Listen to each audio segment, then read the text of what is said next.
This is the Right Now podcast with Sarah Warner, episode 65, Writing Full-Time.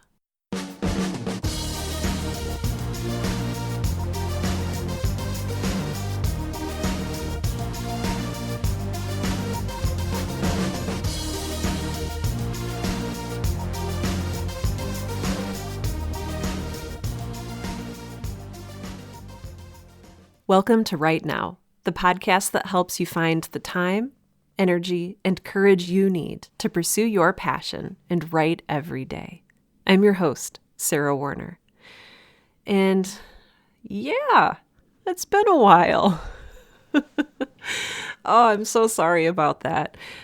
So you may have noticed the last time that I did one of these solo episodes, or as one listener calls it, the prime episodes. It was September 2017. And the very last episode I recorded for you was called How to Rest as a Writer, episode 64 of the Right Now podcast. And I kind of wonder if some of you maybe thought that I started resting and never stopped. Like, I went on vacation and just never came back. But don't worry, I would not do that to you. Because I care about this show and I care about you and your writing journey. So I'm back today to kind of talk about what I've learned in the 6 months that I have been away. And yes, I had to pause to count the months because math is not my strong suit. So September 2017 marks not only the last episode of Right Now in recent memory, it also marks the launch of my new show, Girl in Space. So you can kind of see a little bit of a correlation and causation there. I launched a fictional podcast. It's a sci-fi audio drama mystery fictional show called Girl in Space, which you can find out on iTunes and at girlinspacepodcast.com.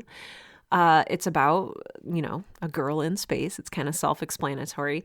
And basically what I wanted to do was experiment a little bit with this medium of podcasting that I've come to love and see what I could do fiction-wise in it.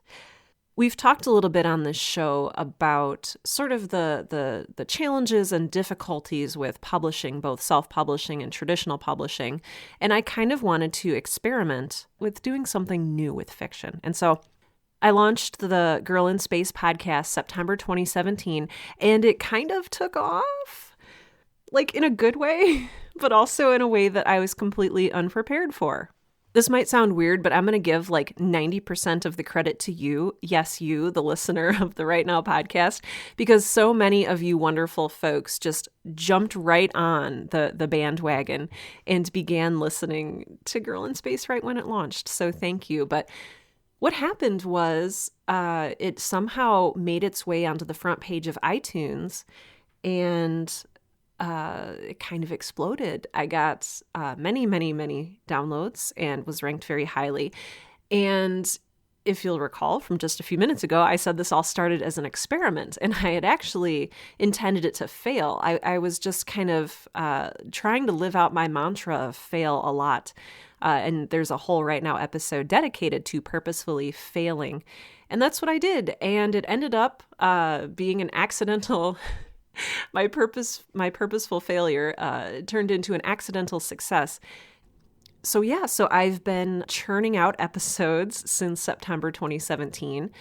Each one I write the full script. Each script is about 30 pages, which equals about 30 minutes per show, give and take based on, how many lines there are and how many special effects need to happen and how much weird, awkward silence there needs to be for it to be successful dramatic storytelling.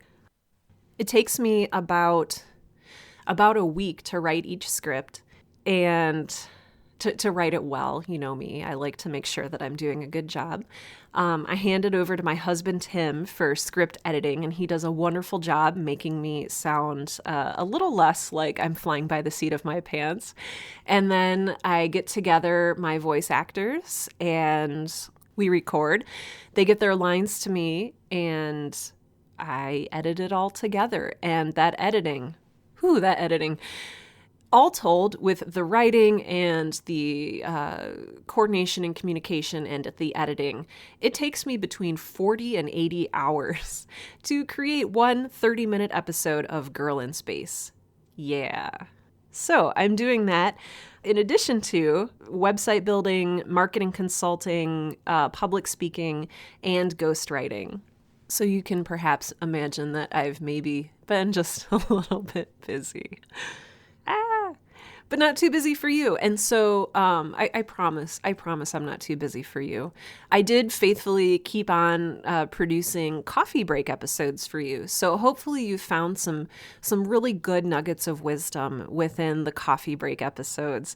And once again, for those of you who are maybe just joining us, this is your first episode and it's probably a weird experience for you, and I apologize for that. Those are my interviews. So I find all sorts of amazing, cool, writerly folks. And I talk to them about creativity and writing and the struggles and the challenges and the awesome rewards that they get to face. And so I have an entire large back catalog of those. If you'd like to check them out, they're right here in my RSS feed or out at sarahwerner.com. That's SARAHWERNER.com. So yeah, that's kind of what I've been up to in a nutshell. If you'll recall, I left my full-time day job in April 2017. And then since then, I've been sort of making money by doing those things I mentioned earlier: website building, marketing consulting, ghostwriting, and public speaking.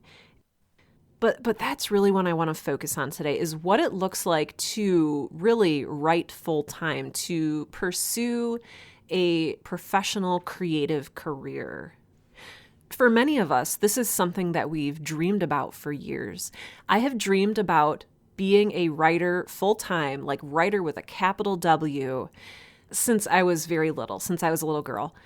I was writing my own books at that time. I was illustrating my own books, and I had these dreams of what it was like to be a full-time writer. And with those dreams came a new image of myself, a different image of myself. I would be somebody who was creating things that mattered. I was going to be someone who, when I stepped out of my house, because apparently I live in like Disney's Beauty and the Beast land, when I stepped out of my house, everyone would start singing, there goes, that girl who writes novels and loves books and, is beloved by the town as she sings across the marketplace. I don't even know what I'm talking about right now, but, we all have this image in our head of what it means to be a writer, to live into the title of writer, and to have that be our primary career, our primary definer of who we are and what we do with our life. As I grew a little bit older, I went to high school, I went to college, I graduated, I began working for jobs so that I could pay off my student loans, because that's fun and exciting and necessary. And my idea of what it meant to be a writer full-time changed a little bit. And I'm not sure it became more realistic, all right? Because it was a little bit less Beauty and the Beast and a little bit more Instagram. And what I mean by that is social media really started becoming a thing after I graduated college. Depending on how old you are, you may or may not be able to identify with that. But nevertheless, that's the reality for me. And I began to get a very intimate view into what other writers' lives looked like. Or, and this is the important part, how other writers portrayed their lives. So right now, if you look at the hashtag #AmWriting on Instagram, or if you even just follow writers or aspiring writers on any sort of social media, be it Facebook, Twitter, Instagram, whatever new thing now exists that I don't know about at the time you are listening to this, you might notice some really beautiful, lovely, and fantastical elements. This is what really drew me in. And this is also, for better or for worse, what shaped my expectation of what a writer's life could be and should be. I went through Instagram and I saw, beautiful laptop setups, beautiful desks in beams of sunlight, or antique desks, set up in front of a window with beads of rain dripping beautifully down, and a single pink rose in a vase on that desk, or a writer sitting at their desk with a cat curled up in their lap and a mug of cocoa or tea or coffee in their hand as they smile dreamily at what will surely be their best-selling novel on screen. Does any of this sound familiar yet? If not, I'll keep going. There are also visions out there of writers in mansions. There's the J.K. Rowlings and the Stephen Kings, whose creative professional lives have built up these beautiful estates and successful lifestyles and glamorous lifestyles. And then there's this other image that I want to talk about a little bit too. I read the most beautiful article on LitHub the other day, and I'll link to it in the show notes for today's episode. But the article is called "Let's Talk About the Fantasy of the Writer's Lifestyle," and it's written by a novelist named Rosalie Knecht. And I really hope I'm pronouncing that correctly. Again, I'll link to that in the show notes for today's episode, but I want to read you a very brief excerpt that really, really hits upon some of my expectations for what a writer's life could and should be. So here's a brief passage for you. Rosalie writes, "If I were speaking to my 14-year-old self, who had already fully assimilated the writer lifestyle fantasy from various sources, I would say this. First of all, good news. You're going to write books. Second, you're going to spend very little time on terraces or piazzas of any kind. There will be vintage tilework in your future, but it will be the lavender and black extravaganza of your circa 1986 bathroom in Queens. Your train travel will mostly take place on New Jersey Transit, which is nothing to sneeze at if you've ever enjoyed the views over the swamps of Secaucus or crisscrossing the Delaware River on the way to Philadelphia. There will be cafes with huge flaking mirrors, because this is New York, but you won't linger in them long because all the tables will be taken by people on laptops. When you stay up too late and sleep through your writing time, it will be because you were watching Bob's Burgers online, not carousing with jazz musicians. In fact, carousing will lose most of its appeal when you move to a train line that goes local after 10:30 p.m. The important thing is, though, that you will get to write." This article spoke to me so much. The author talks about sort of this anthropology catalog style writer's life where, you're in this big crumbling house and you're in a house coat that's dripping with lace and fringe and you're waltzing around imagining how your novel will end. And it's really beautiful. And it's something that I think a lot of us aspire to, and it's something that I think that we keep in our minds, locked away, protected as this beautiful safe haven that we as writers can look forward to someday. I like that she also tempers it a little bit, and maybe to you that was disappointing. I mean, to me, it is realistic, and it was disappointing, and I'm not even in New York. Like, at least she's in New York or Philadelphia. I'm in South Dakota. And while I love South Dakota very dearly, and I don't ever want to leave, it is not exactly what I imagined as the glamorous hub of a writing lifestyle. So together, this is when we enter expectation versus reality. I love talking about expectations versus reality, not because I like enjoying crushing people's spirits, because that's pretty much the opposite of everything I stand for. I want your spirit to be healthy and happy. I want you to love writing, and I don't want you to be disappointed.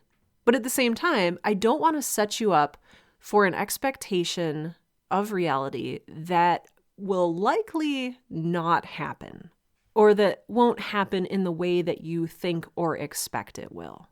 Right now, I am writing full-time, and I love it. But there are a lot of things that I didn't even know to expect.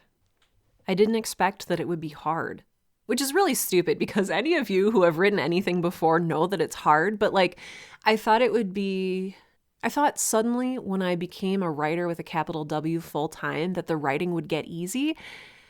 I don't know where that came from. That was not a realistic expectation. If anything, it gets harder. because all of a sudden, what you're doing is how you make your rent money, or how you buy groceries, or how you support your family. And that's not to say that you can't do it. It just adds a little bit extra pressure. You don't think about the fact that, at least as a citizen of the United States, at least 33% of every, dollar you make will go to taxes, which you will have to pay at the end of the year. You don't think about the fact that you might get extremely bored writing day after day. Even if you're writing something you love, it can get a little tedious. It can get a little frustrating. And like Rosalie Connect said in her article, you might not be at one of those beautiful crumbling antique desks looking out at the river as rain patters gently against a window and you smile coyly, sipping your hot cocoa or tea or coffee. You might be sitting in a dumpy, half-painted office in the middle of Montana or South Dakota or Texas or Nebraska. You might be, writing in a coffee shop that's full of screaming children and their mothers who look exhausted.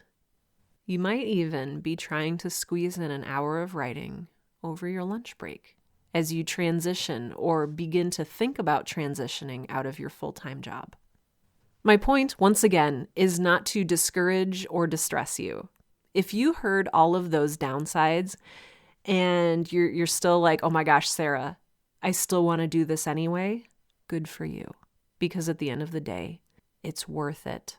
It's worth it to know that, yeah, I'm creating my own thing. Nobody can tell me what hours to work, even though, again, expectation-wise, I probably am working way more than I ever did when I was, quote unquote, full-time at my advertising agency. I work about 12 hours a day, but again, it's on stuff that I want to work on. So, something to think about there. If all of that sounds like something you can bear because you're writing full-time, good for you. I'm going to talk a little bit about how I made my own transition and give you kind of 4 pointers that might be able to help you in your transition, or that might help you establish a little bit more of a realistic expectation so you know what you're getting into, which is important, so that you're not disappointed when those fantasies maybe don't come true in the way that you expected or wanted them to. All right, so number 1, prioritize your writing. That's the starting point. That's the point at which you decide to take your writing seriously. And it moves from sort of a hobby that you can push to the side to a necessary thing that you need to do at least 4 times a week, or whatever you set for yourself. And yes, that's amidst the day job, that's amidst the family work, the social obligations, the kids, the whatever else you have going on in your life. Prioritizing your writing, taking it seriously, and knowing that you actually want to work toward it as a full-time job, as a career, as a living, you've got to take it seriously. So define what that means for you. What does taking your writing seriously, what does prioritizing your writing look like for you? Is it sacrificing an hour and a half of sleep and getting up an hour and a half earlier than usual to get your writing in? Is it making sure that you write every day over your lunch break? Think about what that means for you. The next thing that you're going to want to do, number 2, is make connections. And I know, I've talked about this before. There's an episode of the Right Now podcast you can go back and listen to that's called Networking for Writers. I suggest you listen to it and take the pointers and lessons in there fully to heart. Go to a conference, go to a convention, join a writing community. Look for local marketing agencies in your town that are maybe looking to hire on content marketers. Look for freelance opportunities in your community. And the key here is to let people know that you are looking for freelance writing opportunities. This all goes back to building your own personal brand, again, which we've talked about before in a previous episode of the Right Now podcast, and again, which I would recommend that you listen to, building your personal brand and marketing yourself as a freelance writer. It's very easy to say, oh, hey, I'm going to start doing freelance writing and sit back in your chair and just wait for the phone to ring or the emails to start coming in. Nobody's going to know to call or email you unless they know you're available and looking for freelance writing jobs. So make sure that you are making yourself visible as a writer. And that could mean telling your current coworkers, which, you may or may not want to do, depending on if you want people to know that you're thinking of leaving your full-time job or your part-time job or what have you. Market yourself, make connections. Maybe it is telling people at the local library. Maybe it's making a stop into your local newspaper. Maybe it is blogging more frequently. Maybe it's taking out Google Ads. Maybe it's posting on Facebook. Hey, friends, I really want to get into freelance writing as a side gig or a side hustle. Maybe send anyone who's looking for this my way. Maybe it's signing up on ProBlogger and working your way up from there. Whatever that looks like for you, make connections. Heck, maybe for you, this means attending a dreaded networking event in your area and just saying, hey, I'm looking into getting into freelance writing. I'm offering a, 15% discount or a 30% discount since I'm new and I'm trying to build my name. Here's my business card. Please give me a call. Whatever that looks like for you. Make connections. Let people know that you are taking yourself seriously as a writer and that you are looking to get paid for your work. Number 3 is build your runway. So this was something that I had not even thought about before joining a mastermind group. And I had let one of the folks in my mastermind group know that I was thinking about leaving my day job and writing full time. And he said, great, what's your runway? And I said, I don't know what you're talking about. He said, how much money do you need to be able to live comfortably for about 3 months and pay your bills, pay rent, buy food and groceries without relying on your full-time day job to support you? And I was like, oh, I don't have one of those. The lesson there is don't leap right away. So what you don't want to do is give your 2 weeks notice at your job without any savings built up, without any cushion in your bank account, and saying, I'm a freelance writer now, and then sitting there in silence as your bills, stack up in your mailbox. That's horrifying. Please don't do that. Jeff Goins has a fantastic article, and it's something about, you can make the leap, just don't make it thoughtlessly. Don't make it without planning a runway for your plane to take off. What I recommend doing is write down your expenses for 1 month. And so take a look at that. What is your income? What does childcare look like for you? What does groceries, rent, all of those necessary things? What do those look like expense-wise for a month? And then maybe plan out 3 or 4 months. And that will be your runway. Also, what you'll need to do is figure in things that your job might be taking care of for you already, like healthcare. So you'll need to look into what independent healthcare costs look like, or maybe look into joining your parents' or your spouse's healthcare plans. And then also, and this was the real kicker for me, is adding in an extra 33%. And so you're going to have to pay lots of taxes. So if you have a steady paycheck now, those taxes may be automatically taken out. And so for me, that's what happened.